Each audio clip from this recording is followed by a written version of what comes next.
James Baldwin is an African-American writer of the mid-20th century who focused more on what he felt needed to be written, what would fulfill him, than what necessarily would be wanted by readers of the time, be them white or black. What marginalized groups was he a part of? He was, well, African-American for one. He was gay, which was considered very much at the time a mental illness. And he wasn't necessarily from the best economic standpoint from his family, as his family from Harlem, New York City was very, very poor.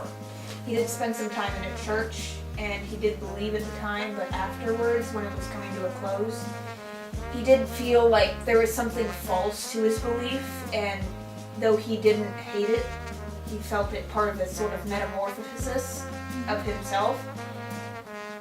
He did use those themes and religious constructs from the time to influence different themes in his work. So he did use every part of his identity and every part of what was affected by his activism in his works. He did. With most of his works, it was either black characters or black and white characters mingling, trying to show some sort of humanity.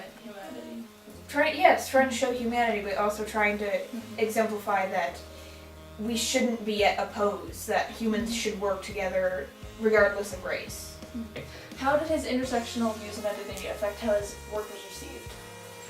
His work was received with mixed messages depending on the work too. There was a lot of backlash to Giovanni's Room, but with other works such as Go Tell It on a Mountain, they were very much praised for their influential and groundbreaking ideas of the time. How does it seem to you Baldwin felt about the idea of American Dream? Because he had a public political debate on whether or not it was harmful to African Americans and other marginalized groups because it assumed equality when there was none.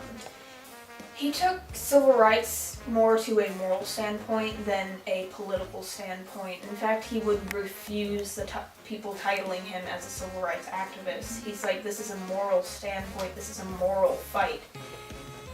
We are both human, we should be equal.